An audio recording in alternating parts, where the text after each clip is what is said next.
Hi welcome back maths Naresh ఈ class ఇవాళ మనం ఏపీ స్టేట్ ఇంటర్మీడియట్ బోర్డుకి సంబంధించిన న్యూ సిలబస్ 2025-26 అడ్మిటెడ్ బ్యాచ్కి సంబంధించిన స్ట్రైట్ లైన్స్ అనే చాప్టర్లో నుంచి మనం 2 మార్కులకి సంబంధించిన ఈ ప్రాబ్లమ్ని డిస్కస్ చేద్దాం. మరి ప్రాబ్లం ఏంటంటే find the distance between the parallel lines. 2 lines, ఆ 2 ఎలాంటి లైన్స్ అవ్వాలి? Parallel lines. మరి ప్యారలల్ లైన్స్ ఏంటి? ఆ 2 లైన్స్‌లో ఎక్స్ కోఎఫిషియంట్స్ అదేవిధంగా వై కోఎఫిషియంట్స్ ఈక్వల్‌గా ఉండాలి. అప్పుడు అలాంటి లైన్స్‌ని మనం ప్యారలల్ లైన్స్ అంటాం. అలా ఉన్నప్పుడు డిస్టెన్స్‌కి formula modulus of C1 - C2 by square root of A square plus B square. ఓకేనా? సరే. ఇప్పుడు ఒక్కసారి మీరు గమనించండి. 5x - 3y - 4 ఒక equation. x coefficient 5, y coefficient -3. మరి ఇక్కడ 10, 6 ఉంది. ఈక్వల్‌గా ఉన్నాయి? లేదు. మరి ఈక్వల్‌గా లేనప్పుడు దీన్ని 2తో డివైడ్ చేయొచ్చు. 2తో చేసామనుకో 2 5 times, 2 3 times. Yes, x coefficients, y coefficients రెండిట్లో ఈక్వల్ అవుతాయి. ఓకేనా? మరి ఫస్ట్ ఇచ్చిన లైన్స్‌ని రాస్తున్నాను. సో గివెన్ లైన్స్ ఆర్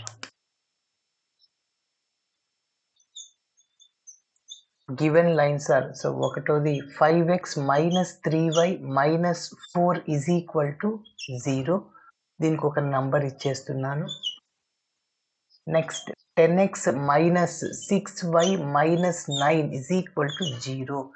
ఇప్పుడు దీన్ని నేను 2తో డివైడ్ చేస్తున్నాను. సార్ 2తోనే ఎందుకు చేస్తున్నారు సార్? 2తో ఇప్పుడు 3 టేబుల్‌లో ఉండదు కదా 10. 5 టేబుల్‌లో ఉంటుంది. 2 మళ్ళీ 6/5 వస్తుంది. y కోఎఫిషియంట్స్ ఈక్వల్‌గా ఉండవు. కాబట్టి ఖచ్చితంగా నువ్వు 2తోనే డివైడ్ చేయాలి. Dividing with 2 on both sides.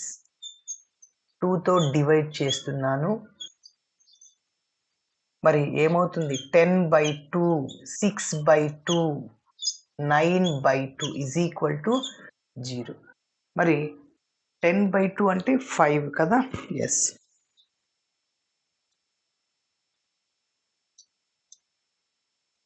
మరి కొద్దిగా సింప్లిఫికేషన్ చేస్తున్నా. So 5x minus 2 ones 2 3 times minus 9/2 is equal to 0. So that is taking as 2. మరి ఇప్పుడు నంబర్ 1ని ax + by + c1తో కంపేర్ చేస్తాం. నంబర్ 2ని ax + by + c2తో కంపేర్ చేస్తాం. ఓకేనా? సో చూడండి, కంపేరింగ్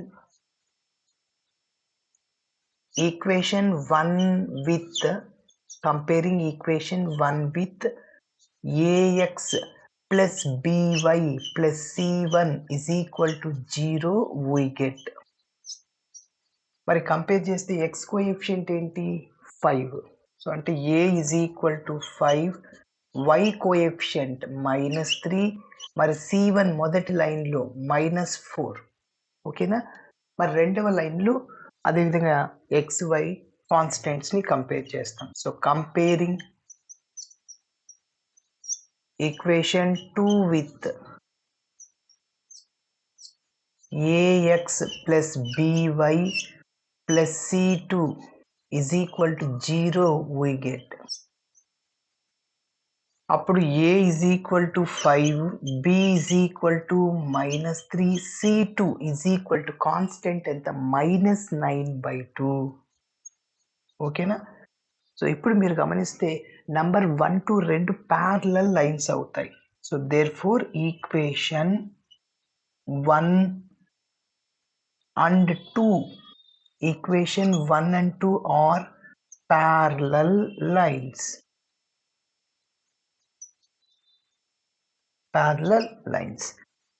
మరి ఇప్పుడు ఇంకా డైరెక్ట్గా డిస్టెన్స్ని కనిపెడతాం.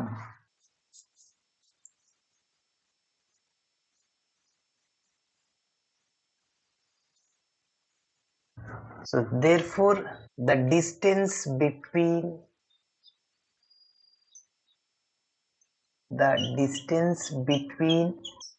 parallel ప్యారలల్ లైన్స్ ఈజ్ దాన్ని d తో డినోట్ చేస్తున్నాను is equal to formula mod c1 minus c2 by square root of a square plus b square. మరి d is equal to modulus of c1 minus c2. c1 అంటే -4, c2 అంటే -9/2. -4 minus of -9/2 divided by root a square. a అంటే 5 square, b అంటే -3 whole square. కాబట్టి 5 square plus -3 whole square.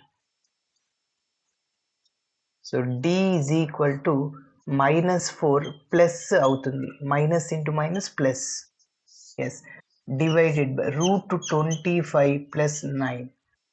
Okay, LCM చేద్దాం కొద్దిగా. LCM ఇక్కడ 2 అవుతుంది, క్రాస్ మల్టిప్లై చేయి. -4 2 8 ప్లస్ 9 మళ్ళీ డివైడెడ్ బై రూట్ 34. కంటిన్యూషన్ ఇక్కడ రాస్తున్నా. So d is equal to -8 plus 1 అంటే 1/2. 1/2 మళ్ళీ whole divided by route 34. d is equal, ఈ 1/2 ఇలానే రాస్తున్నా, రూట్ 34 బై, ఇక్కడ ఏం లేదంటే 1 ఉంటుంది, రూట్ 34/1 న్యూమరేటర్ కింద 1 బై ఏమవుతుంది, రూట్ 34 వస్తుంది. So d is equal to 1 by, ఇంకా ఇది ఇలానే రాసేయండి. సో యూనిట్స్, డిస్టెన్స్ని మనం యూనిట్స్తో డినోట్ చేస్తాం. ఓకేనా, సో ఇలా చేయాలి. Thanks for watching my video. నచ్చితే ఖచ్చితంగా మీ ఫ్రెండ్స్ కూడా షేర్ చేయండి. బాయ్.